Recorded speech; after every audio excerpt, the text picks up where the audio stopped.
Last week, Urban called Curtis Samuel the number one playmaker that you guys had. How do you envision using him this year compared to the last couple of years?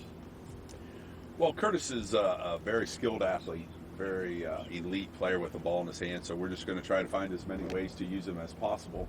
I mean, he can do great things at wide receiver. He can do great things with the ball in his hand from the running back position, so just very multiple athlete, and see where it goes. I know last year, it's maybe not fair when we ask these questions, but we would ask, well, how many touches should somebody like Braxton get in a game when he makes the move? And Curtis is somebody who always comes up with, whether it's fans or media, we talk about Curtis getting touches. Do you have a number in mind, and is it maybe easier to get him involved if you can line him up in the backfield than maybe it was with Braxton? Yeah, we don't have a set number in mind, just enough to help us win games. Sometimes the defense dictates who gets the ball. And sometimes if you worry too much about touches and not enough about what's the right call to make, then it's hard to be consistent moving the football.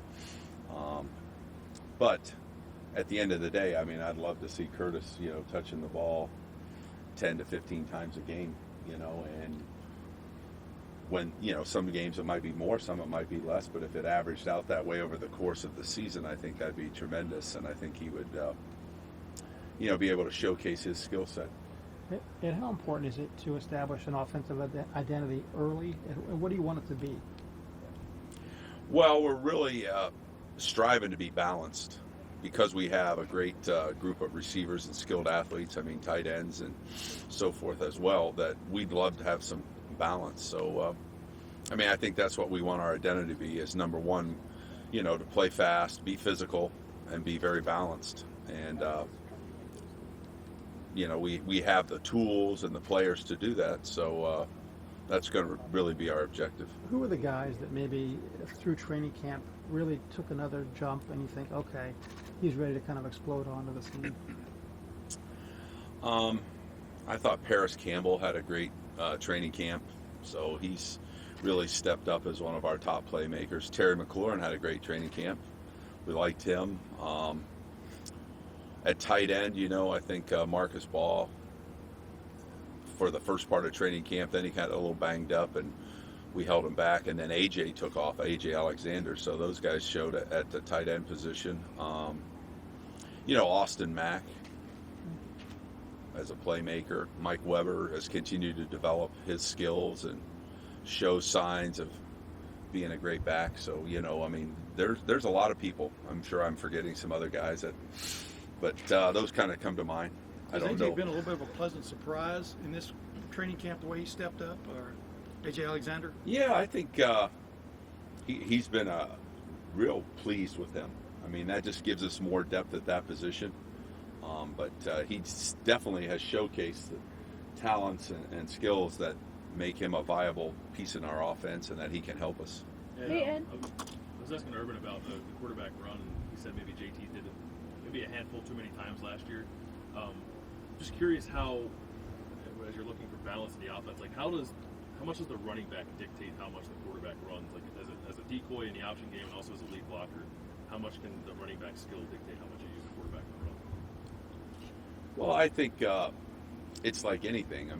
The quarterback's kind of the wild card in the offense. If you're overplaying the tailback in the run game, then obviously people are neglecting him, and there's yardage to be had there. A lot of it just, depends on the defense, And when you have a guy like Zeke Elliott, all eyes and bodies head to him, and some people ignore the quarterback a little bit.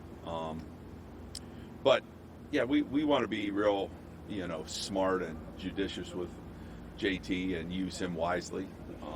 We would rather have other playmakers in the offense carry the burden of running the football, but he'll do it at times when we need him to. Do you expect that just because Zeke is gone, that as teams key on your run game, that maybe it'll flip and they'll key more on JT now than they were on the tailback?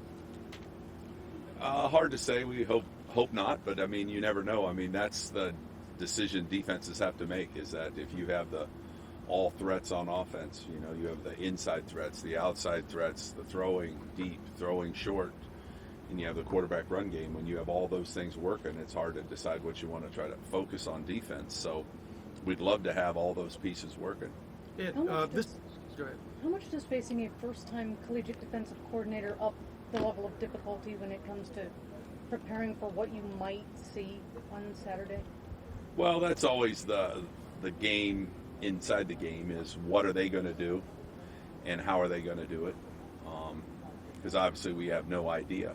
They have new people there as a coaching staff. They have new guys running their offense and defense. So it'll be interesting to see what they come out in. I mean, history says that you usually go with what you know, and so where they've been may tell us what they might do. But time will tell. I mean, we'll have to find out Saturday at noon and see what happens. But we'll be ready to adjust. I mean, we have a great defensive package that we practice against every day here that's very versatile and very multiple, so we think we'll be well prepared. You know, going back to Austin's question about touches, we've asked Urban about it before, and he talks about, he goes in with numbers of touches he wants guys to get, and his priority is to get it to them.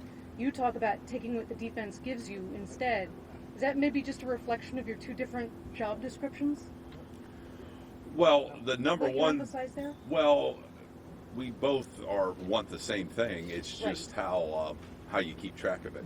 You know what I mean, and how you get that done. So, because sometimes you call a pass to throw it to this guy, and they cover that guy, so the second option's open, and somebody else gets it, and you think, boy, we called that 3 times trying to get the ball to so and so, and every time it ended up going somewhere else. That's the defense controls that. Some of the zone read game, you talk about, well, we want to hand it off to the tailback. Oh, they took the tailback, the quarterback ended up running it, and now he has more carries. So some of that the defense dictates. I think coach's biggest thing in our offensive philosophy, who are our playmakers on offense? Who are those guys? And let's make sure that they get the opportunity to make plays.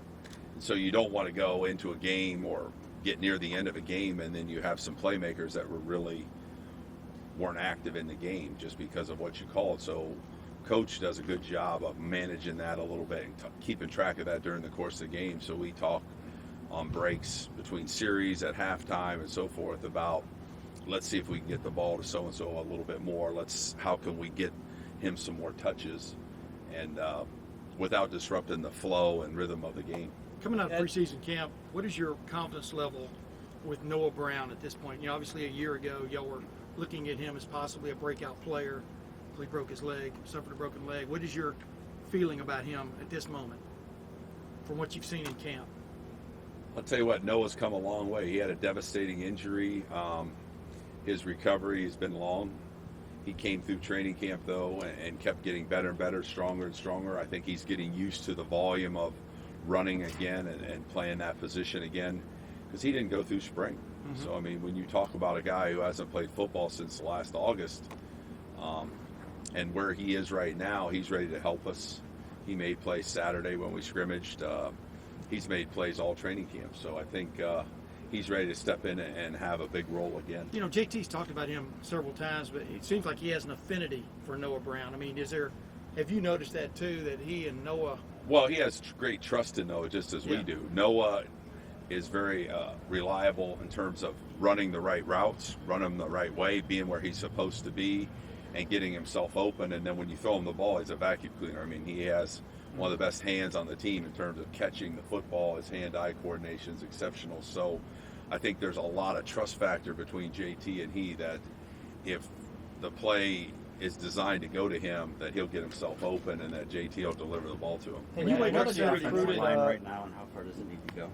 What's that? The offensive line, where is it right now, and how far does it need to go? The offensive line's in a good place. I'm really happy about where that group of guys are. I mean, when you look at two returning starters that were voted captain that played a lot of football for us. I mean, we were talking about Billy had started 28 straight games, and Pat's played, probably 40 to 50 games for us. And then you look at Jamarco as a third-year guy that was Taylor Decker's backup for 2 years, and he took a lot of reps and played in games, and he's ready to go. Isaiah Prince is an elite talent guy that has really come on now that he's taken over for Chase Ferris. And then that last piece, we kept looking for who that might be, and it looks like it's going to be Mike Jordan. And he's very capable physically, mentally, and, then we have some some good veteran guys that have been around, the backups in, Demetrius Knox, Brady Taylor, Evan Lyle, Matt Burrell's a young guy that's coming on, and so I think we're gonna Brandon Bowen. So I think we have some depth there too. So I feel really good about where they're at and feel confident that they'll have a strong year. When you Chase wake up House, that was Saturday something morning, like, will you have a little more extra nervousness about you, knowing you might have a first-year freshman at left guard? I mean, will that add to your angst? No, I'm confident in Mike. Yeah. I mean, trust me, there's a lot of things to worry about, but I'm not going to worry about Mike Jordan. Mike Jordan will show up. He'll play hard. He'll do what we ask him to do. And, he may not be perfect in the first game, but he has tremendous skills, and he plays hard, and he knows what he's doing. And I'm very confident that he'll get off to a good start. And just in terms of, just in general, you've got. I think Ari has a question. That's all right. Yeah, I know it is.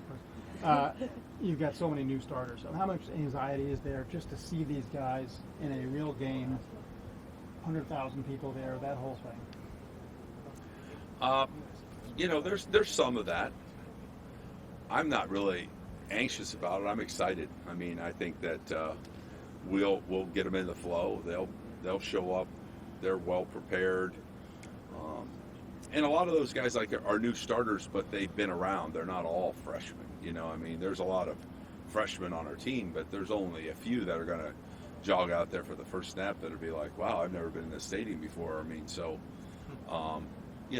there's plenty of guys that have experience that we're counting on that, I don't worry about Jamarco Jones getting big eyes and, I don't worry about that. I think Isaiah will be fine. I don't worry about some of the starters at wide receiver that maybe didn't start last year because they've been around, they've played, and so there's a couple guys we'll keep our eye on, and that's college football. That's what's exciting about it. Hey, Ed, as the offensive coordinator of this team, what is it? Can you elaborate a little bit more on what you're going through with Torrence Gibson and what it might be like for a guy who's in the middle of a position switch to no longer be with the team for an entire year or for an entire semester while he's making a critical position change? Yeah, I don't really have a lot of comment on that. I mean, Coach Meyer commented and kind of gave our stance as far as a coaching staff and department, but that's really all I want to say right now. I mean, Is it your hope that he'll ride this out and be there in January and be back next year? I mean, do you hope for a positive I hope ending? the best for Torrance. He is an awesome young man. We love him. He's worked hard here, and I hope everything works out where he could someday be a Buckeye again and play for us. Coach, you had mentioned